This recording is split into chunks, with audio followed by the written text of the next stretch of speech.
Welcome back to the Primal Reset podcast. Today's guest is someone who's redefining the modern care and what it can look like. Justin Chipperfield is the founder of Chipperfield Physio, a mobile wellness company that brings expert physiotherapy, mental health support, and holistic care straight to your doorstep. With over 2 decades of hands-on experience, he's helping people heal smarter, move better, and live fuller lives.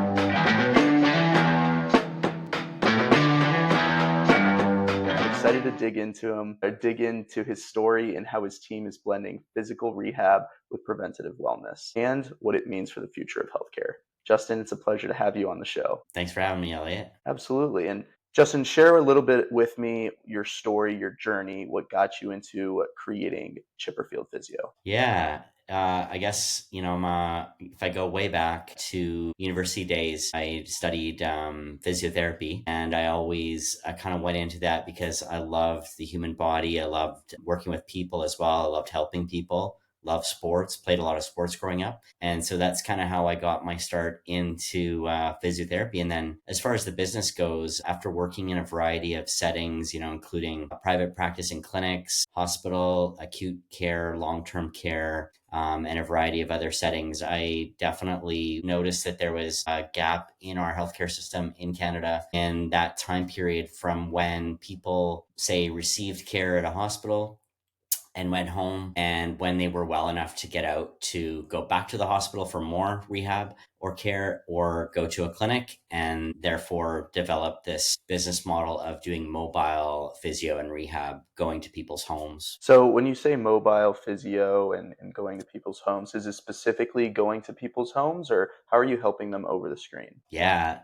we definitely have a wide variety of ways that we can help people. We typically would go to people's homes. We sometimes go to care homes where seniors live. We also sometimes go to office buildings where busy professionals work.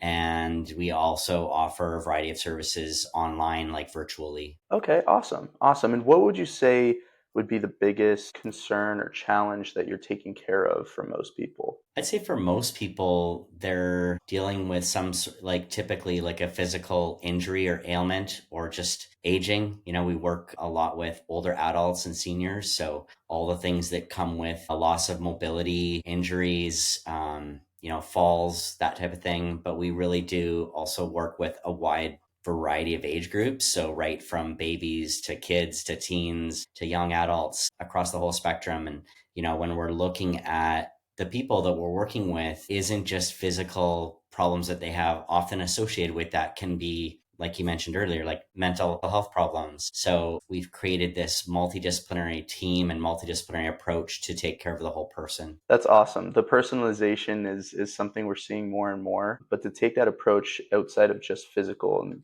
what most people think of physiotherapy is mainly just the physical aspect. And we're not realizing what it's doing internally to us, whether it's in our brain or even in other parts of the body that are acting up because of an injury that we haven't quite realized. What would be, something that we see on the most part, that you guys see on the most part? What would be something that we can almost prevent? I know you deal with a lot of people kind of after the fact injuries and, starting from a young age as well, seeing patients from there. Is there something that we can prevent getting ourselves hurt or getting ourselves a bit too hurt? Yeah, that's a great question, and something that we love to do any chance we can. Work on educating and preventing people from either their injury reoccurring or how they can take better care of themselves. But the more I learn about our overall health and the more I read, I do really believe that it can start from a young age. We often take our health for granted, say when we're in our 20s or 30s.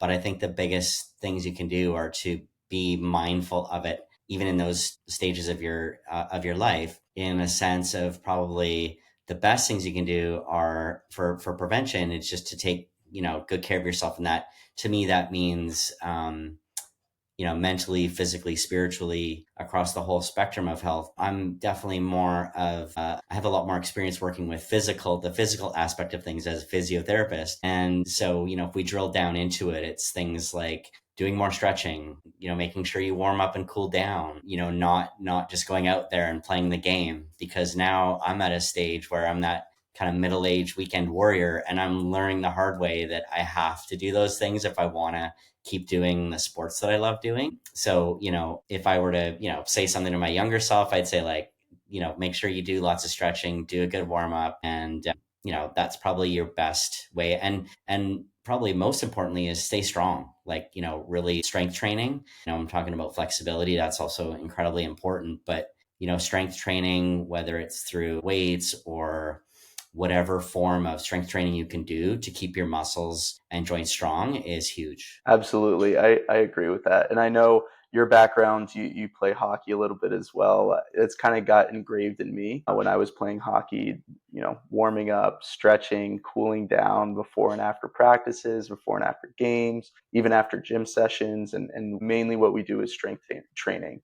You're not going to see a whole lot of hockey players that are going to look like bodybuilders. But regardless whether people are athletes or not, the stretching definitely helps in every sort of aspect. It's not going to necessarily prevent anything, but it's definitely going to decrease the likelihood of you getting hurt. And warming up and cooling down, for everyone out there who's not sure what that is, walk me through that a little bit. Yeah, warming up. I mean, it's always good to warm up before you stretch. So that could just include, I think of like getting a warm up, that could be doing some like walking, some stationary cycling, some light jogging, just something to get your blood flowing to your joints and muscles so that when you go to stretch, they're already warm, because you don't want to stretch cold. And so if you just go like launch right into stretching, that's not great. So it could be like a variety of calisthenics, kind of just movement drills, whatever it is. Like I often feel like if you get like a little bit of a bead of sweat going on your forehead, then you feel like, okay, I'm warm now, I can stretch. Absolutely. We always said jumping jacks. So if there Yeah. was nothing else that you could think of, just jump up and down. Whether you have a rope or not, just jump up and down, get the blood flowing a little bit, and then start your stretching. And then, so when you're ready to go to the gym or when you're ready to go play any sport of any kind, your body is warmed up at the point where it's almost preventative to make sure that there's no injuries. When we talked about mental health support, how does Chipperfield Physio incorporate the mental health support into the physical rehabilitation programs? Yeah, over the years, I really realized when we're out in the community working with a variety of clients that the mental health aspect of things is so closely tied into their physical body as well. And, I basically kind of had this idea of like, we really should bring on mental health experts onto our team. So that's what we've done. We've hired three registered clinical counselors to support our clients so that if we are in front of a client in the community and we feel like, as physios, even though the word physical therapist is in our job title, but we're not trained to be therapists to that extent. So having team members in-house that we can confidently refer to so that they can do, focus on that aspect of the person's healing journey. And then that allows us to focus more as physios on sort of more the gross motor physical aspect of healing and prevention. Interesting. Interesting. And that it's an approach that I haven't seen with all of the physical therapists that I've worked with in the past. So it's definitely something that's interesting and innovative in my idea. I'm glad to see someone's doing it. I mean, mentioning you're in Canada, I'm in the United States. Is there a difference on the healthcare system between both of them, and what would be that difference? That's a great question. I probably have a lot to learn about what the system is like in the United States. I can certainly speak to our system in Canada, and then maybe you can reflect back a little bit about what your experience is in the United States. In Canada, I think we have universal health care. However, it's just, the services are limited. So it's great for like acute care if you're really in trouble. But if you're requiring additional rehab or services, often people have to look to the private system. So that while there's good services in our public system, don't get me wrong, I worked in that system as a physio for 15 years. But it's limited. We don't have the ability to work with people as much and as long for as we would have liked, and maybe the people would have liked, due to the funding structure, because there's constantly a waiting list and you need to get people in and out of the system, help them as best you can, but then essentially send them on their way to get additional help if they need it. And so in Canada, there's, not fantastic funding these days for services like physiotherapy. So often people are relying on their extended healthcare plans if they have them. And if they don't, they're paying out of pocket. But that's kind of where we're at right now with the healthcare system in Canada. And there's a lot of talk about this lately, especially like we're coming up to an election next week in Canada. And yeah, it's a hot topic right now as we look to improve essentially, really, uh, helping Canadians live healthier. Absolutely. It is definitely a hot topic. I know the elections are coming up and a lot of change could be happening soon. And change has happened in the United States with our elections recently as well. I mean, I can't speak too much on the American side for physiotherapy. I played hockey up in Canada. So for me, I know more of the Canadian version. But yeah, if I had to imagine, we're somewhat similar in the physio space. When going to a hospital for an injury of some sorts and we need some rehabilitation afterwards or physio afterwards, insurance that we pay for out of pocket is kind of limited. And so there is some times where we are paying out of pocket for additional help. My question to you on that aspect is, do you almost feel rushed when having to work with patients within the healthcare system? And then is that really the most beneficial for that patient? Yeah, I mean that's a great question. I can say with confidence then when I worked in the public system, yeah, I always felt rushed.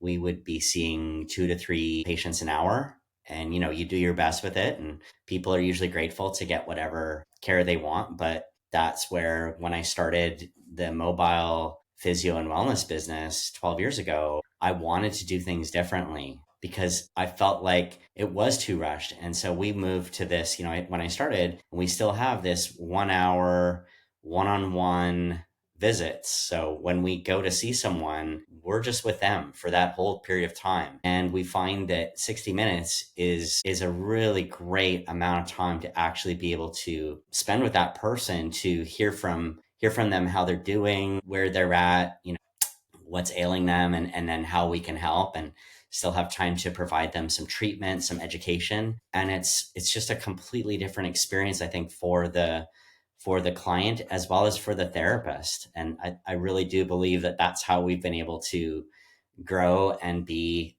more and more successful year over year, is because we are spending more time with people. Absolutely. Speaking with someone for at least an hour will give you such a better idea, kind of, and diagnose them where they're at, how they're feeling, where they want to be at, where they were at before, and then kind of see, hey, where can we fit in this? Where can we actually help you achieve not just back to where you were, but to feel better? So it's definitely, I love that what you're doing, and to the point of you being able to grow. Walk me through the challenges that you went through 12 years ago starting this, because 12 years ago the mobile side was not popular quite as it is nowadays. So walk me through the challenges you went through and then how you overcame them. Yeah, I mean it's amazing, like over the past 12 years, the ups and downs. And I think just starting out originally, the challenge was just getting our name out there, like, letting the world know that hi, I'm here and I'm here to help you. But the I think my focus was always just on providing like really exceptional care, even if I had like 1 or 2 clients. And then from that, word of mouth referrals really started to flow in. And the next challenge was then for me to kind of make that decision once things started to kind of take off, whether or not I leave my,